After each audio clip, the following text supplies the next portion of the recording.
All right, we're back. We're continuing to read holes. We are now on part 2, the last hole. We're going to be starting chapter 29 on page 127. The last thing we read about was kissing Kate Barlow. She was bit by a yellow spotted lizard and she died laughing out at Trout Walker and his wife Linda, because they will never be able to find her loot, as they like to call it, from all of her bank robberies and stagecoach robberies and such. So we're going to continue on chapter 29. There was a change in the weather for the worse. The air became unbearably humid. Stanley was drenched in sweat. Beads of moisture ran down the handle of his shovel. It was almost as if the temperature had gotten so hot that the air itself was sweating. A loud boom of thunder echoed across the empty lake. A storm was way off to the west, beyond the mountains. Stanley could count more than 30 seconds between the flash of lightning and the clap of thunder. That was how far away the storm was. Sound travels a great distance across a barren wasteland. Usually Stanley couldn't see the mountains at this time of day. The only time they were visible was just at sunup, before the air became hazy. Now, however, the sky was very dark off to the west, and every time the lightning flashed, the dark shape of the mountains would briefly appear. "Come on, rain," shouted Armpit. "Blow this way." "Maybe it'll rain so hard it will fill up the whole lake," said Squid. "We can go swimming." 40 days and 40 nights, said X-Ray. "Guess we better start building us an ark. Get 2 of each animal, right?" "Right," said Zigzag. 2 rattlesnakes, 2 scorpions, 2 yellow spotted lizards. The humidity, or maybe the electricity in the air, had made Zigzag's head even more wild-looking. His frizzy blonde hair stuck almost straight out. The horizon lit up with a huge web of lightning. In that split second, Stanley thought he saw an unusual rock formation on top of one of the mountain peaks. The peak looked to him exactly like a giant fist, with the thumb sticking straight up. Then it was gone, and Stanley wasn't sure whether he'd seen it or not. "I found refuge on God's thumb." That was what his great-grandfather had supposedly said after Kate Barlow had robbed him and left him stranded in the desert. No one ever knew what he meant by that. He was delirious when he said it. But how could he live for 3 weeks without food or water? Stanley had asked his father. "I don't know. I wasn't there," replied his father. "I wasn't born yet. My father wasn't born yet. My grandmother, your great-grandmother, was a nurse in the hospital where they treated him. He'd always talked about how she'd dab his forehead with a cool, wet cloth. He said that's why he fell in love with her. He thought she was an angel." "A real angel?" His father didn't know. "What about after he got better? Did he ever say what he meant by God's thumb or how he survived?" "No. He just blamed his no-good pig-stealing father." The storm moved off farther west, along with any hope of rain, but the image of the fist and thumb remained in Stanley's head. Although instead of lightning flashing behind the thumb, in Stanley's mind, the lightning was coming out of the thumb, as if it were the thumb of God. Chapter 30. The next day was Zigzag's birthday, or so he said. Zigzag lay in his cot as everyone headed outside. "I get to sleep in because it's my birthday." Then a little while later, he cut into the breakfast line just in front of Squid. Squid told him to go to the end of the line. Hey, it's my birthday, Zigzag said, staying where he was. It's not your birthday, said Magnet, who was standing behind Squid. Is too, said Zigzag. July 8. Stanley was behind Magnet. He didn't know what day of the week it was, let alone the date. It could have been July 8th, but how would Zigzag know? He tried to figure out how long he'd been at Camp Green Lake, if indeed it was July 8th. I came here on May 24th, he said out loud. So that means I've been here 46 days, said Zero. Stanley was still trying to remember how many days there were in May and June. He looked at Zero. He'd learned not to doubt him when it came to math. 46 days. It felt more like 1,000. He didn't dig a hole that first day, and he hadn't dug one yet today. That meant he'd dug 44 holes, if it really was July 8th. Can I have an extra carton of juice? Zigzag asked Mr. Sir. It's my birthday. To everyone's surprise, Mr. Sir gave it to him. Stanley dug his shovel into the dirt. Hole number 45. The 45th hole is the hardest, he said to himself. But that really wasn't true, and he knew it. He was a lot stronger than when he first arrived. His body had adjusted somewhat to the heat and harsh conditions. Mr. Sir was no longer depriving him of water. After having to get by on less water for a week or so, Stanley now felt like he had all the water he could want. Of course, it helped that Zero dug some of his hole for him each day. But that wasn't as great as everyone thought it was. He always felt awkward while Zero was digging his hole, unsure of what to do with himself. Usually he stood around a while before sitting off by himself on the hard ground with the sun beating down on him. It was better than digging, but not a lot better. When the sun came up a couple of hours later, Stanley looked for the thumb of God. The mountains were little more than dark shadows on the horizon. He thought he could make out a spot where the top of one mountain seemed to jut upward, but it didn't seem very impressive. A short time later, the mountains were no longer visible, hidden behind the glare of the sun, reflecting off the dirty air. It was possible, he realized, that he was somewhere near where Kate Barlow had robbed his great-grandfather. If that was really her lipstick tube he'd found, then she must have lived somewhere around here. Zero took his turn before the lunch break. Stanley climbed out of his hole, and Zero climbed down into it. Hey, caveman, said Zigzag, you should get a whip. Then if your slave doesn't dig fast enough, you can crack it across his back. He's not my slave, said Stanley. We have a deal, that's all. A good deal for you, said Zigzag. It was Zero's idea, not mine. Don't you know, Zig, said X-Ray coming over. Caveman's doing Zero a big favor. Zero likes to dig holes. He sure is a nice guy to let Zero dig his hole for him, said Squid. Well, what about it? Asked Armpit. I like to dig holes too.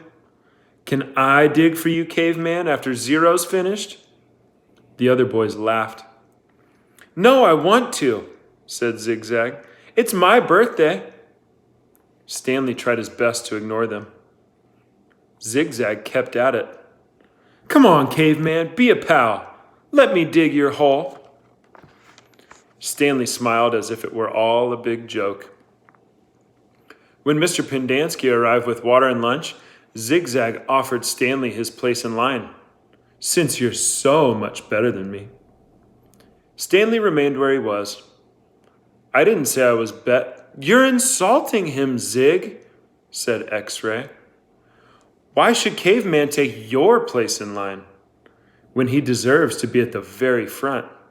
He's better than all of us, aren't you, Caveman?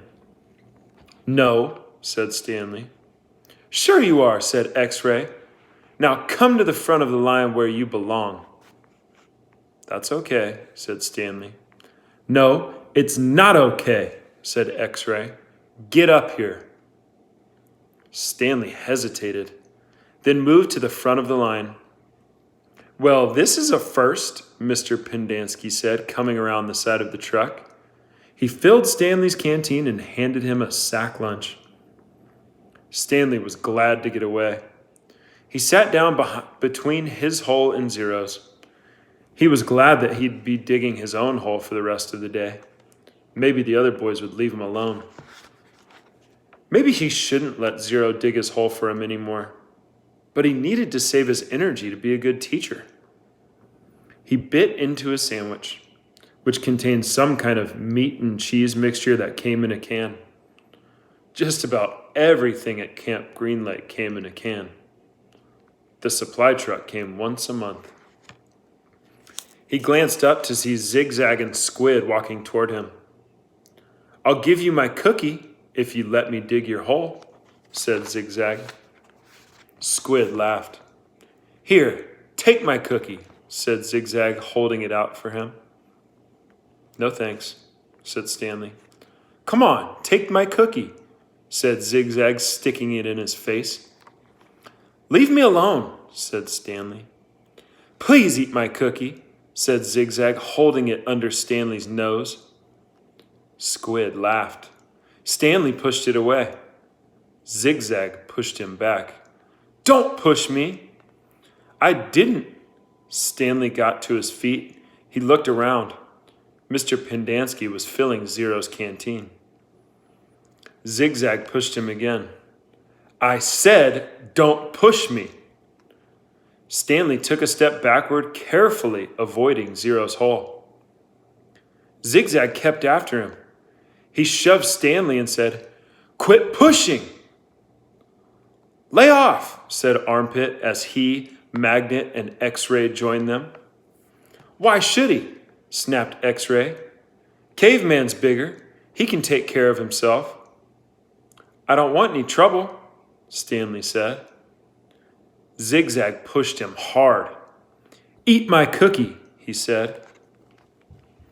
Stanley was glad to see Mr. Pendanski coming toward them along with Zero. "Hi, Mom," said Armpit. "We were just fooling around." "I saw what was going on," Mr. Pendanski said. He turned to Stanley. "Go ahead, Stanley," he said. "Hit him back. You're bigger." Stanley stared at Mr. Pendanski in astonishment. "Teach the bully a lesson," said Mr. Pendanski.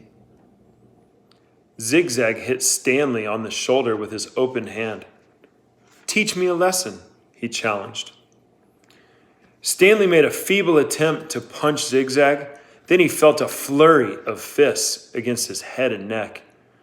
Zigzag had hold of his collar with one hand and was hitting him with the other. The collar ripped and Stanley fell backward onto the dirt. "That's enough," Mr. Pendanski yelled. It wasn't enough for Zigzag. He jumped on top of Stanley. "Stop!" shouted Mr. Pendanski. The side of Stanley's face was pressed flat against the dirt. He tried to protect himself, but Zigzag's fists slammed off his arms and pounded his face into the ground. All he could do was wait for it to be over. Then suddenly, Zigzag was off of him. Stanley managed to look up, and he saw that Zero had his arm around Zigzag's long neck. Zigzag made a gagging sound as he desperately tried to pry Zero's arm off of him. "You're going to kill him!" shouted Mr. Pendanski. Zero kept squeezing. Armpit charged into them, freeing Zigzag from Zero's chokehold. The three boys fell to the ground in different directions. Mr. Pendanski fired his pistol into the air. The other counselors came running from the office, the tents, or out on the lake. They had their guns drawn, but holstered them when they saw the trouble was over. The warden walked over from her cabin. There was a riot, Mr. Pendanski told her. Zero almost strangled Ricky. The warden looked at Zigzag, who was still stretching and massaging his neck. Then she turned her attention to Stanley, who was obviously in the worst condition. What happened to you? Nothing. It wasn't a riot. Ziggy was beating up the caveman, said Armpit. Then Zero started choking Zigzag, and I had to pull Zero off of Zigzag. It was all over before Mom fired his gun. They just got a little hot, that's all, said X-Ray. You know how it is. In the sun all day, people get hot, right? But everything's cooling now. Everything's cool now. I see, the warden said. She turned to Zigzag. What's the matter? Didn't you get a puppy for your birthday? Zig's just a little hot, said X-Ray. Out in the sun all day, you know how it is. The blood starts to boil. Is that what happened, Zigzag? Asked the warden. Yeah, said Zigzag.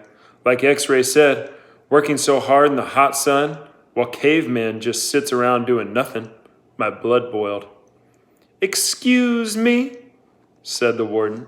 Caveman digs his holes just like everyone else. Zero shrugged. Sometimes.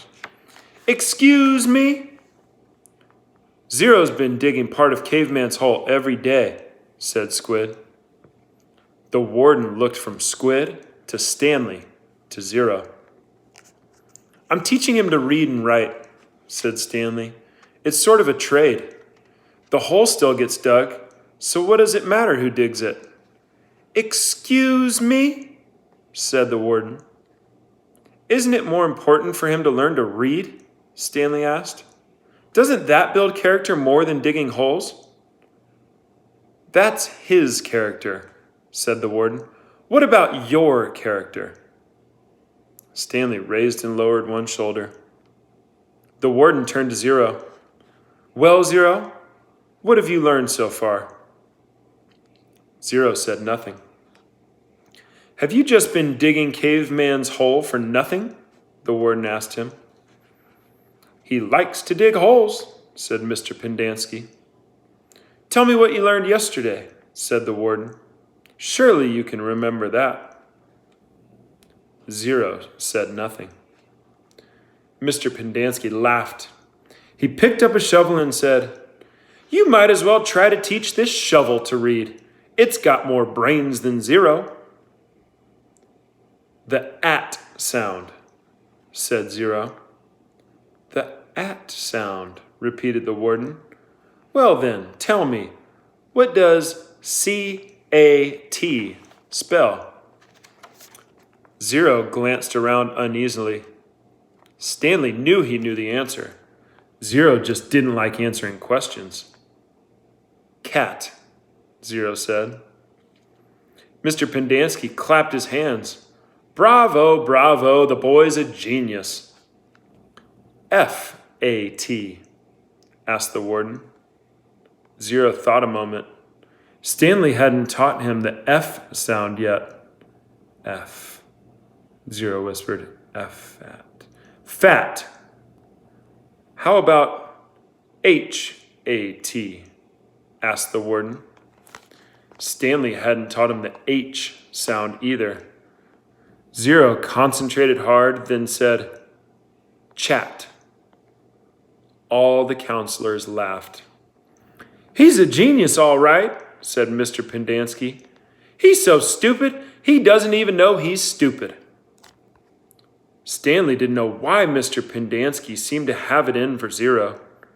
If Mr. Pendanski only thought about it, he'd realize it was very logical for Zero to think that the letter H made the ch sound.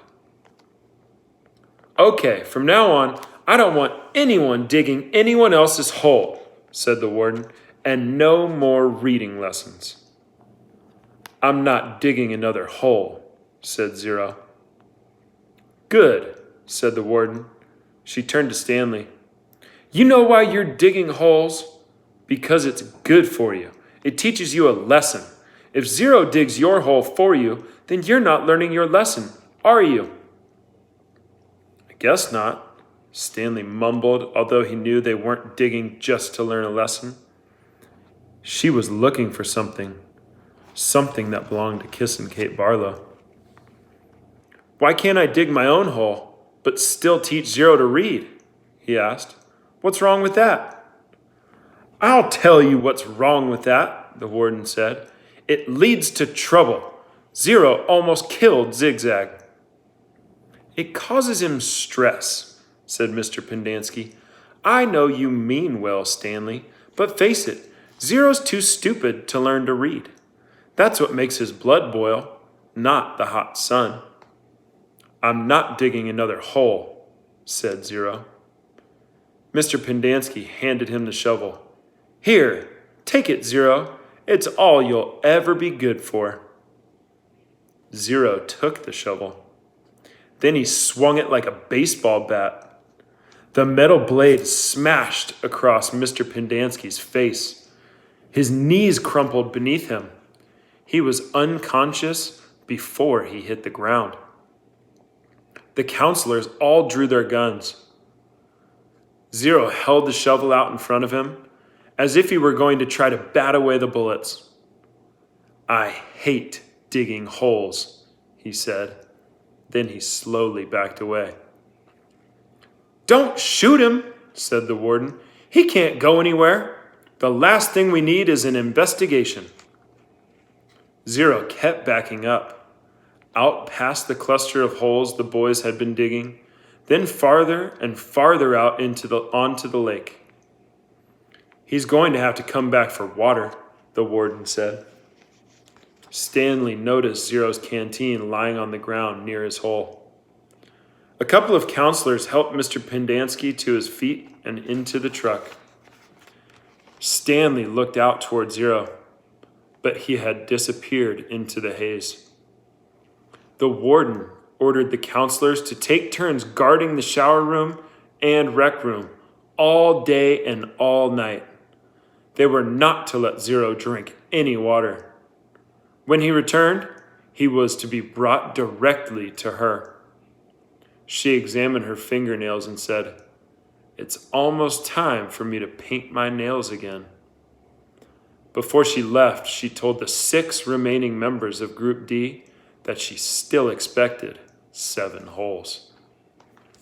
All right, we'll pick up next time and we'll see what's going to happen with Zero now that he left camp.